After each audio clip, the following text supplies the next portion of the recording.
Media మిత్రులకు నమస్కారం. ముఖ్యంగా పార్టీ మారిన ఎమ్మెల్యేలకు ఒక చిన్న విజ్ఞప్తి.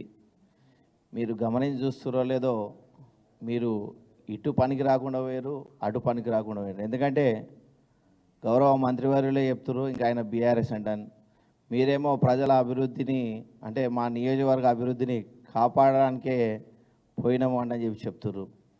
ముఖ్యంగా గాంధీ గారికి, దాన నాగేందర్ గారికి ఒకసారి పత్రికా ముఖంగా, అంటే వాళ్ళకి తెలుసో తెలియదో, తెలిసి తప్పు చేసిరో తెలియక తప్పు చేసిరో కానీ మరొక్కసారి చెప్తున్నా, మీరు ఒక్కసారి గమనించండి. మీరు బీఆర్ఎస్ పార్టీలో గెలిచి అందులోకి పోయి మీరు అంటున్నారు తప్పించి, ఎందుకంటే అందులో ఉన్న కాంగ్రెస్ ఎమ్మెల్యేలు ఎవరని అంటురా?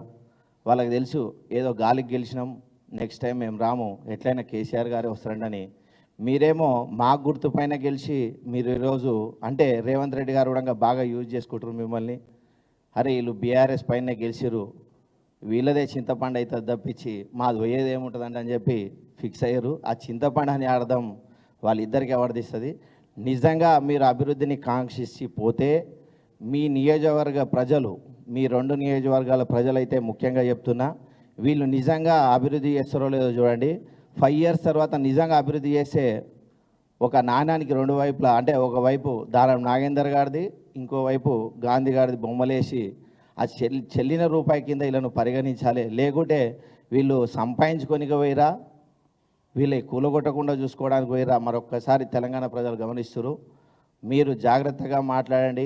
ఎందుకంటే కాంగ్రెస్ వాళ్ళేమో మూసుకొని కూర్చుంటారు, మీరేమో మా పార్టీ గుర్తుపైన గెలిచి మీరేమో అడ్డగోలుగా మాట్లాడుతురు, అడ్డగోలి దాడులు చేయడానికి చూస్తురు. ఇదొకటి తెలంగాణ ప్రజలు గమనిస్తురు. ఇలాంటివి పునరావృతం కాకుండా మరొకసారి చూసుకోవాలి. ఎందుకంటే మీరు ఎట్లయినా బై ఎలక్షన్ వస్తుంది, మీ పైన అనర్హత వేటు పడుతుంది. అప్పుడు మీరు కూడా ఆలోచించుకోవాలి, అరే ఎంత తప్పు పని చేసినాం అనేది. అట్లాంటి తీర్పు తెలంగాణ ప్రజలు ఇస్తారంట అని చెప్పి మరొక్కసారి పత్రికా ముఖంగా ఈ ఇద్దరు ఎమ్మెల్యేలకైతే ప్రత్యేకంగా మరొకసారి చెప్తున్నాం. Thank you.